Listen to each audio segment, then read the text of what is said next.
The city bustled with noise, vendors calling, footsteps rushing, the hum of traffic weaving through the narrow street market.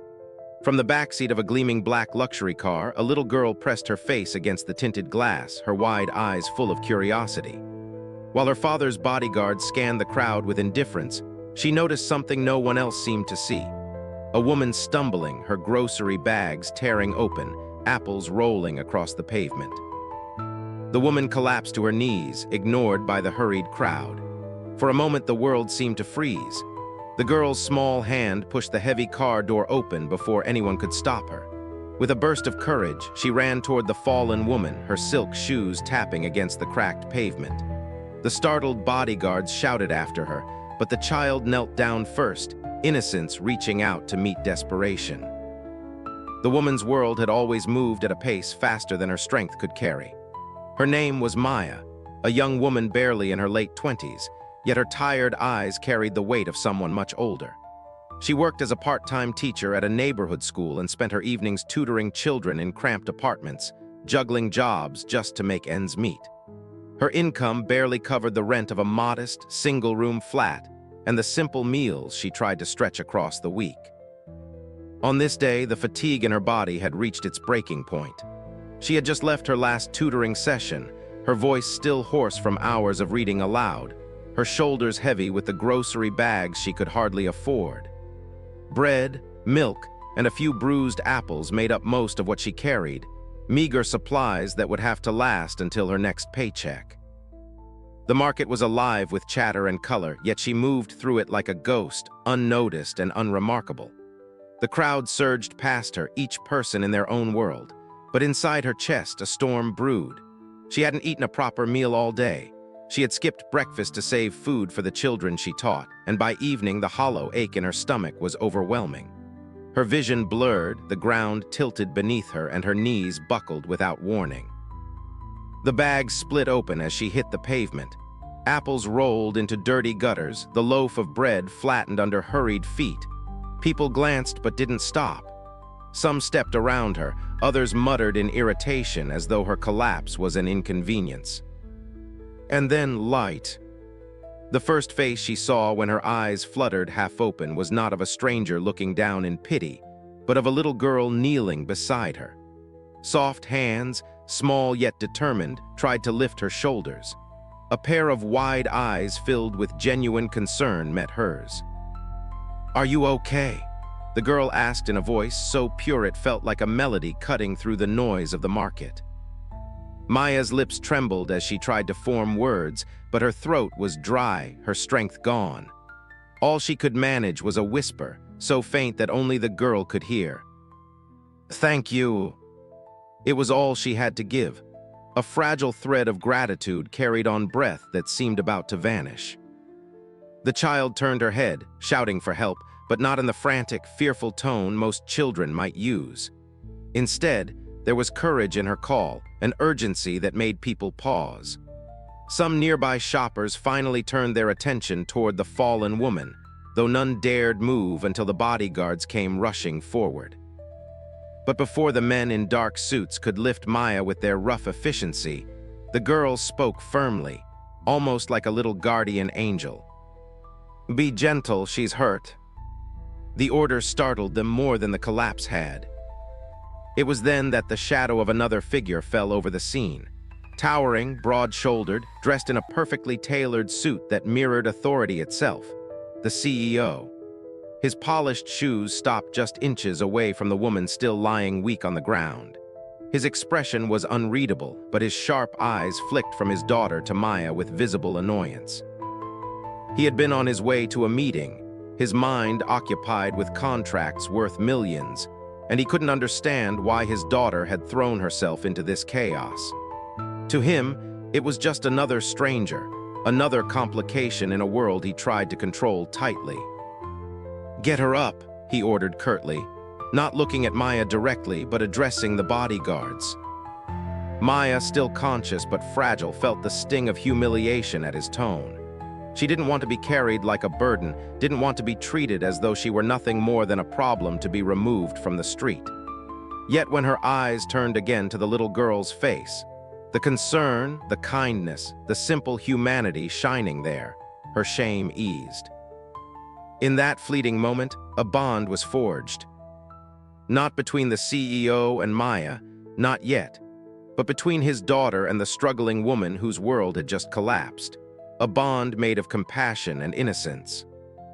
The girl's small hand remained on Maya's arm, refusing to let go.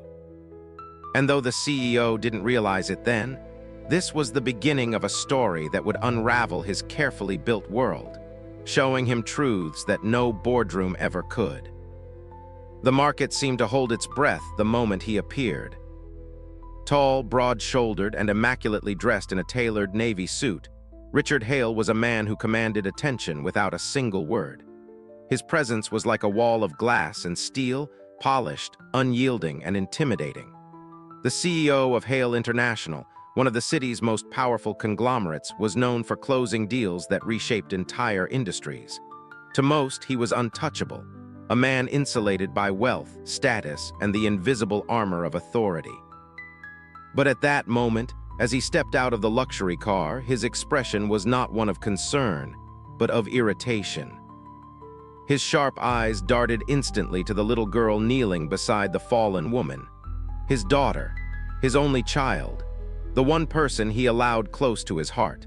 And she was on the filthy pavement of a crowded street, her silk dress brushing against the dust, her tiny hands reaching toward a stranger. "What do you think you're doing?" Richard's voice sliced through the air like a blade. The bodyguard stiffened at the sound. Market-goers shrank back. Even the air seemed to grow colder. The girl looked up, startled not by his presence.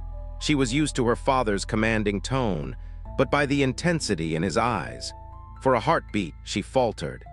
Then she turned back to the woman, placing her hand more firmly on Maya's shoulder as if to shield her. "She needed me, Daddy," she said softly but firmly. The words landed like a pebble striking glass. Small, almost fragile, but with the power to send cracks spreading outward. Richard's jaw tightened. He was not accustomed to being challenged, least of all by his daughter. He gestured sharply at the bodyguards. "Get her up, now." The men moved forward, but their efficiency felt mechanical. Hands too rough, movements too quick. One of them reached for Maya's arm, but she winced, struggling weakly to sit up on her own. "I'm fine," she whispered, though her pale face and trembling hands betrayed the lie. Richard's gaze fell on her for the first time, and something happened that he hadn't expected. For reasons he couldn't explain, his voice, usually steady, confident, almost metallic, wavered. He saw more than just a stranger on the ground. He saw exhaustion etched into her features, dignity fighting to remain intact despite her weakness, and eyes that refused to beg. Most people looked at him with awe, envy, or fear. This woman looked at him as if he were no one special at all. And that unsettled him. His daughter tugged at his sleeve, her small voice softening. "Daddy, she's sick. We can't just leave her here." Richard inhaled slowly, his instinct screaming to end this spectacle quickly and move on. Time was money, and every second spent here was another delay. Yet there was something in his daughter's plea, and something in the woman's quiet resilience that pinned him in place. "Call an ambulance," he ordered finally. His tone was clipped, but beneath it lingered hesitation. The woman's lips curved into the faintest smile, one of gratitude but also pride. "That won't be necessary," she murmured, her voice barely audible. "I can manage." Richard frowned. Who refuses help when they're clearly struggling? Was it stubbornness or strength? He found himself staring longer than he intended, his thoughts momentarily unmoored. For years, his life had been governed by structure, meetings, negotiations, endless cycles of control. Emotions were distractions, kindness a liability. But here, on a cracked city pavement, a stranger had interrupted his order with nothing but her presence. The sound of his daughter's giggle brought him back. She was trying to pick up one of the fallen apples, her little hands fumbling as she pressed it back into Maya's bag. The sight tugged at something deep inside him, something he had buried long ago with his grief when his wife had passed. "Daddy," his daughter said again, more insistent this time, "please. She helped me once." Richard blinked. "Helped you when?" The girl shook her head innocently. "She didn't let me be afraid. She smiled at me when she could barely stand. That's helping." Richard's lips parted, but no words came. He had built empires with language, persuaded governments with speeches, silenced opposition with sharp logic. But here, in front of his daughter and this frail woman, he had nothing. He looked at Maya again, really looked. And for the first time in years, he felt a flicker of something foreign. Not pity, not obligation, something softer, something dangerous. He straightened his tie, regaining his composure. "Take her to the car," he said quietly. "We'll see to it she gets checked." The bodyguards hesitated, unused to hearing such uncharacteristic instructions, but obeyed. As Maya was carefully lifted, she caught the girl's gaze once more. "Thank you," she whispered again, this time stronger. The child beamed, squeezing her father's hand, unaware that her small act of compassion had just shifted the course of all their lives. Richard glanced down at his daughter, then back at the woman being escorted. He didn't understand why, but something inside him stirred, a crack in the armor he had spent years forging. He turned sharply, gesturing for the car. Outwardly, he was still the same unshakable CEO, but inwardly a transformation had already begun. And he knew, though he would never admit it aloud, that this moment was far from over. The hospital smelled faintly of antiseptic and quiet desperation. White walls, fluorescent lights, and the hum of machines created a world of sterile efficiency. Maya lay on a narrow bed, her breathing steadier now, though her face remained pale. Nurses moved briskly around her, noting vitals, checking her pulse. Richard Hale stood nearby, his posture rigid, his suit still flawless despite the long evening. To anyone watching, he looked detached, almost cold. Yet his eyes followed every movement, betraying a curiosity he hadn't felt in years. When the nurse handed Maya a clipboard with a bill, Richard gestured to his assistant. "Cover it." But before his aide could step forward, Maya pushed herself up on one elbow. Her voice was tired but firm. "No, I'll pay for my treatment." The room stilled. Even the nurse blinked in surprise. Patients rarely refused the CEO's generosity, not that it was offered often. "You collapsed in the street," Richard said flatly. "You don't have to." "I do," Maya's voice carried quiet strength. "It may not be much, but it's mine. I won't be a burden." Her words caught him off guard. Most people clawed for his wealth, his influence, his power. Yet here was a woman who had nothing, and still she held on to her dignity as if it were the last thing keeping her upright. For the briefest moment, admiration flickered in Richard's chest. He masked it quickly, but he felt it. As Maya signed the forms with trembling hands, his mind drifted, unbidden, into memories he usually kept locked away. A hospital room years ago, the beeping of machines, his wife pale and fading, slipping away despite every resource his fortune could buy. He had stood helpless then, watching the only woman he had ever truly loved vanish into silence. From that day, he had sworn to armor himself with power, with control. His daughter had become his only anchor to humanity. Every laugh she gave was a thread tying him back to life, every tear a reminder of what he could still lose. Now, seeing Maya's fragile strength, he felt a haunting familiarity, a quiet resilience that reminded him of the woman he had once loved. "Daddy," his daughter's small voice broke through his thoughts.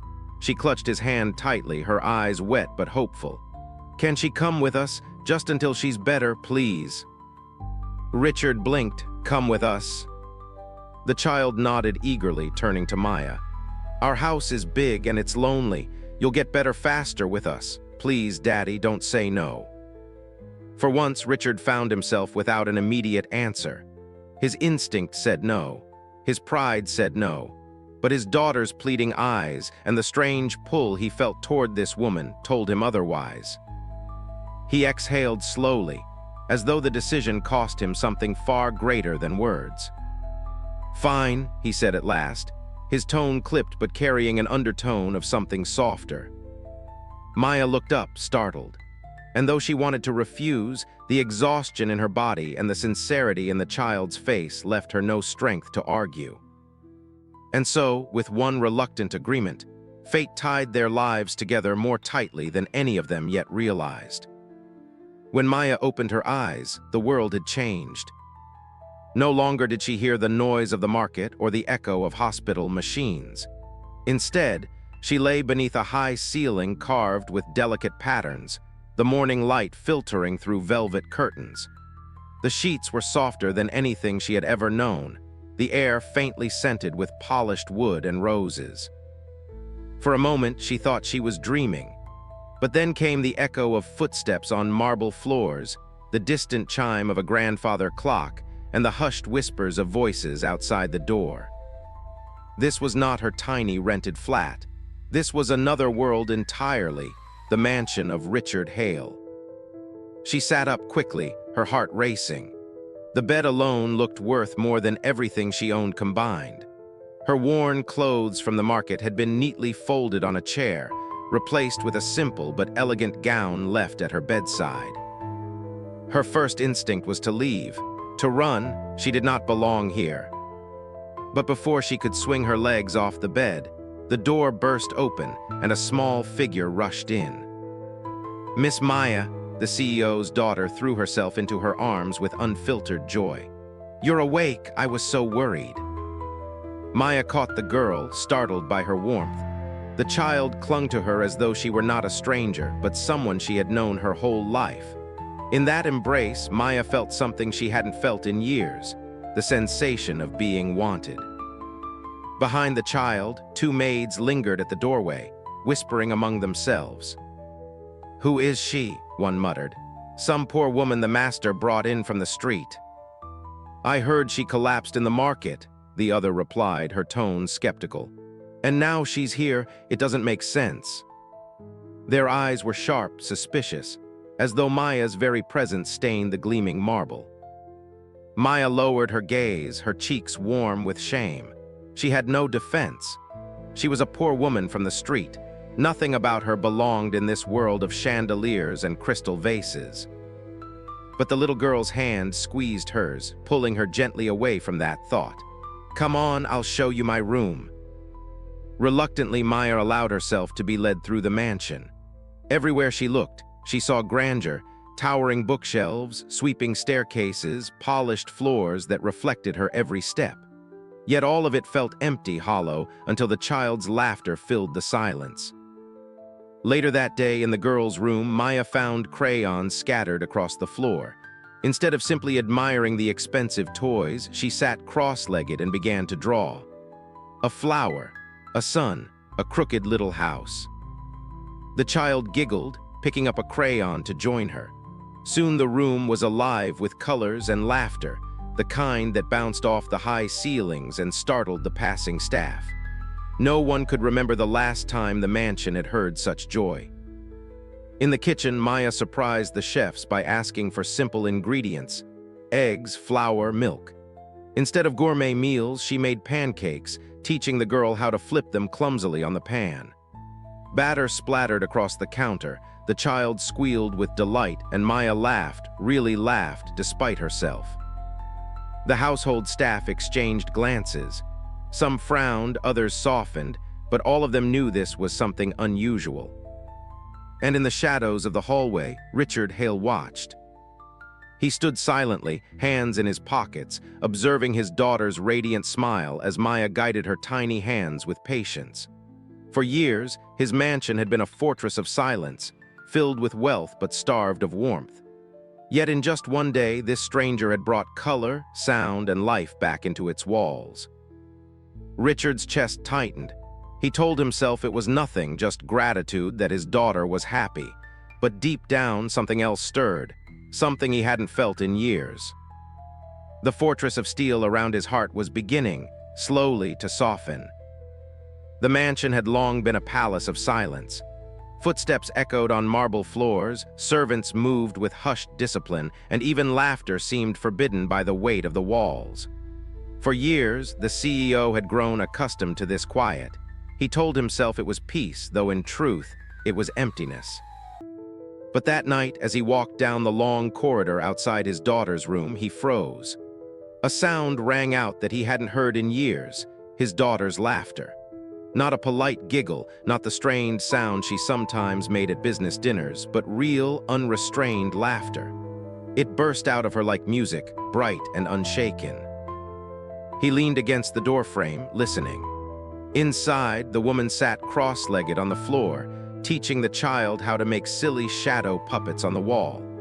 The girl clapped her hands with delight as her crooked little bunny ears danced under the glow of the lamp.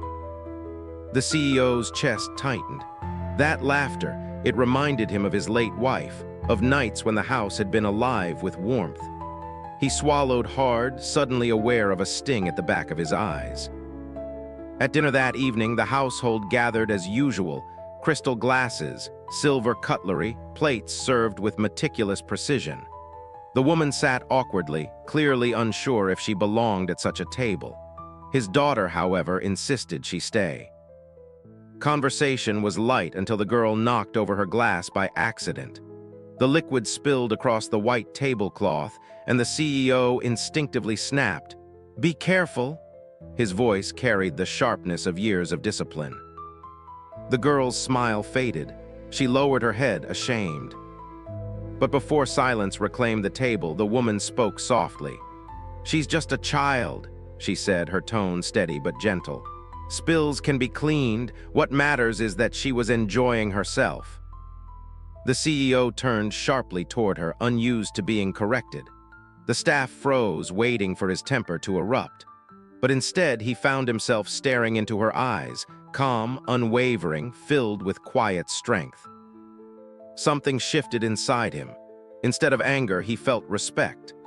No one dared to challenge him in his world, yet here was a woman with nothing, sitting at his table, reminding him of something he had long forgotten: kindness in correction. His daughter peeked up at him, hope flickering in her eyes. And for the first time in years, the CEO exhaled slowly and said, "You're right." He dabbed the spill with his napkin himself, a small gesture that shocked everyone at the table, including himself. The meal continued with a different air. His daughter regained her joy, chatting with her father about her shadow puppets. The woman smiled, her presence subtly softening the atmosphere, as though she had brought a warmth that had been missing from the mansion for too long. Later that night, the CEO sat alone in his study, staring at the fire. His mind replayed the sound of his daughter's laughter, the woman's gentle defiance, and the way she carried herself with dignity despite her struggles. Against his will, admiration grew. She wasn't intimidated by his wealth or power. She carried a strength rooted in compassion. And as much as he tried to deny it, a quiet realization stirred. He was no longer just grateful for her presence in his daughter's life. He was drawn to her. Drawn to her humility, her resilience, her ability to breathe life into a house that had long felt like a mausoleum. A seed of something unfamiliar, and yet achingly familiar, had been planted: love. And though neither of them dared to speak it, both could already feel its roots beginning to grow. The whispers began softly, like wind curling through cracks in the glass walls of the CEO's empire. At first, they were nothing more than passing comments from household staff, muted snickers in the hallways, glances exchanged in the kitchen. "She doesn't belong here," one maid murmured. "He's lost his mind, bringing a stranger into the mansion." But whispers, once born, have a way of multiplying. Soon, they spilled into the boardroom. At a meeting with his top executives, the CEO sat at the head of the long mahogany table, his usual commanding presence unshaken. Or so it appeared. Across from him, a senior partner leaned back in his chair, smirking. "Forgive me, but is it true?" he asked casually, his tone laced with mockery. "That our esteemed leader has taken in some, what was she? A nanny, a street vendor." A ripple of laughter moved around the table. Another executive chimed in, voice dripping with arrogance. "A billionaire entangled with a poor stranger. It's a dangerous look for the company. Investors value stability, not fairy tales." The CEO's jaw tightened. He shot them a look sharp enough to silence the room, but not before the sting of their words had landed. He dismissed the meeting swiftly, his voice colder than usual. Yet when he returned to his office, the echoes of their derision refused to leave him. Meanwhile, the woman herself had begun to notice the shifting atmosphere. The servants who once greeted her with polite indifference now carried an edge in their tone. She caught fragments of gossip in the hallways. "She's after his money. She's playing the child. What will the shareholders think?" The weight of it pressed on her heart. One evening, as she passed the study, she overheard through the half-open door a cruel jest made by one of his business associates. Imagine the headlines, "Billionaire CEO falls for the poor girl off the street. He'll be a laughingstock." She froze, the words cut deeper than she expected. Though the CEO had never treated her with anything but respect, she realized her presence was tarnishing his carefully built image, threatening the empire he had spent his life protecting. That night she sat in the quiet of the guest room, watching the moonlight spill across the marble floor. She thought of his daughter, bright, warm, innocent. She thought of the laughter they had shared, the small family moments that had begun to heal the loneliness of her own soul. But love, she told herself, was not meant to come at the cost of someone else's ruin. And so, with trembling hands, she packed her small bag. The next morning, the child woke to find her gone from the breakfast table. Panic flared in her little heart, and when she discovered the woman near the front door with her bag in hand, she burst into tears. "No," the girl cried, clutching her tightly. "You can't leave. You promised you'd stay with me." The woman knelt down, stroking the child's hair, her own tears welling. "Sweetheart, sometimes the kindest thing we can do is walk away. Your father has a world to protect, and I don't belong in it." The child shook her head furiously. "But you do belong. You make this house happy again. Please don't go." The sound of her daughter's sobs reached the CEO as he descended the staircase. He froze, taking in the sight. His daughter clinging desperately to the woman who stood torn between love and sacrifice. His chest constricted. Pride and image, the fortress he had built for years, clashed violently with the raw truth in front of him. The boardroom whispers still rang in his ears, but louder than all of them was his daughter's cry. He stepped forward, his voice low, conflicted. "You think leaving will solve this? That I'd rather live by their judgment than see my daughter lose the only joy she's found in years?" The woman looked at him, eyes shimmering with pain. "Your reputation, your empire, it could all be destroyed because of me." The CEO held her gaze, a storm of pride and longing warring within him. For years, he had lived bound by appearances, chained by the expectations of others. But now, for the first time, he realized he was standing at the edge of a choice that would define not his empire, but his heart. And as his daughter wept between them, he knew that whatever path he chose, there could be no turning back. The storm broke just as the CEO's car screeched to a halt outside the woman's modest apartment building. Sheets of rain poured from the heavens, soaking the cracked pavement and drumming against tin awnings. Without hesitation, he stepped out into the downpour, ignoring the umbrella thrust toward him by his driver. This was no moment for shields or barriers. He took the stairs two at a time, water dripping from his tailored suit, his polished shoes splashing through puddles. For once, the man who ruled boardrooms and towered over skyscrapers looked less like a titan of industry and more like a desperate man chasing the only thing that truly mattered. At her door, he pounded once, twice before it opened. She stood there, startled, a shawl wrapped around her shoulders. Her eyes widened as she took in his drenched figure, chest rising and falling with urgency. "You shouldn't be here," she whispered, voice trembling. "People will talk, your reputation." "Let them," he cut her off, his voice breaking in ways it never had in a boardroom. Rain ran down his face, mingling with the raw emotion in his eyes. "I don't care about their whispers, their headlines, or their judgment. What I care about," he stepped closer, lowering his voice, "is that you saved my daughter's soul." Her lips parted, but no words came. For years, he continued, his voice thick, this house of mine, this life of mine has been nothing but walls. Cold walls, silent halls. My daughter laughed today because of you. She lives because of you. And somewhere in that, I realized I cannot imagine my life without you. The weight of his words filled the small doorway. Thunder rumbled overhead, echoing his confession. I'm not offering pity, he said, taking her hands, rain dripping from his hair onto her skin. I'm offering everything I am, not the empire, not the money, me. Broken, flawed, learning how to love again. I'm asking. His breath caught, but he pushed forward with rare vulnerability. Will you marry me? She gasped, her knees weak, her heart torn between disbelief and longing. You don't mean that. This is madness. I've never meant anything more, he interrupted, his tone steady now like an oath. Her eyes shimmered with tears. I don't belong in your world. Then I'll leave it behind, he answered without hesitation, because my world is wherever you are. For a moment the rain filled the silence between them. She searched his face, looking for cracks, for any sign this was just a grand gesture. But all she saw was sincerity, naked, unguarded, real. Then a small voice pierced the storm. Please don't say no. They both turned. At the bottom of the stairwell, his daughter stood clutching a drenched teddy bear, her eyes wide with hope. She had followed him through the rain, unable to bear being left behind.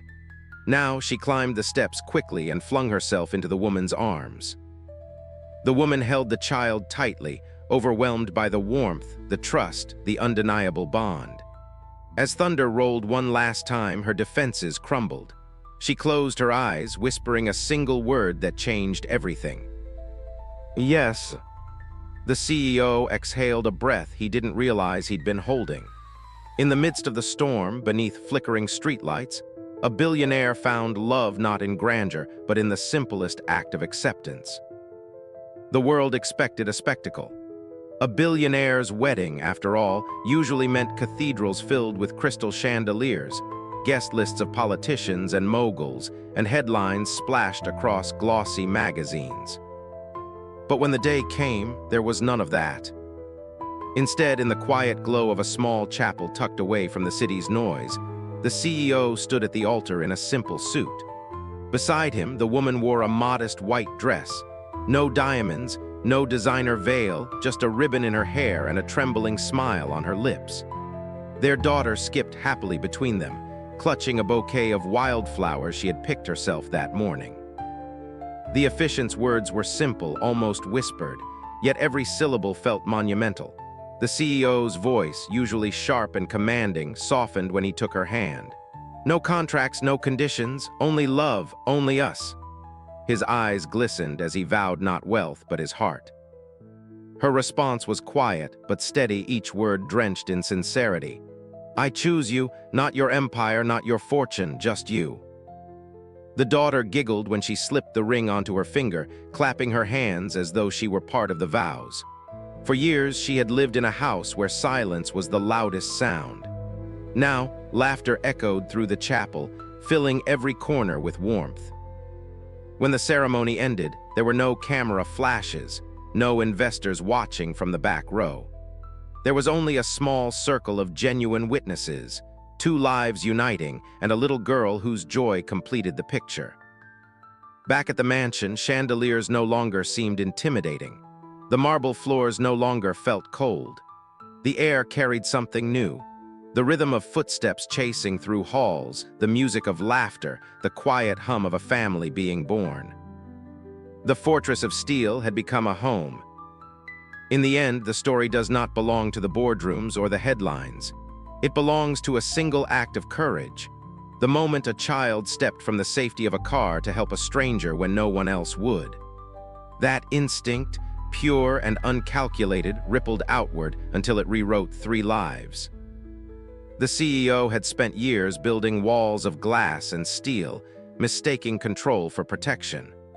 The woman had carried dignity through hardship, believing she had no place among the powerful. And the daughter, caught between both worlds, became the bridge neither adult could have built alone. What began as a collapse on a crowded street became proof of a timeless truth. Wealth may buy security, but it cannot buy meaning. Love, compassion, and humanity are the currencies that matter most. True worth is not measured in bank accounts or empires. It is measured in the way we lift one another, the way we choose kindness when it costs us nothing. The final image is not of a mansion or a wedding ring, but of something far simpler, a family walking through a park, hand in hand. No bodyguards, no flashing cameras, just a father, a mother, and a daughter, laughing as they blend into the crowd like ordinary people, made extraordinary because of love. And as the narration closes, it leaves behind a quiet challenge for every heart watching. What wall in your life could be torn down by kindness? What soul could be saved by love? Because sometimes, the smallest hand reaching out is enough to change the entire world.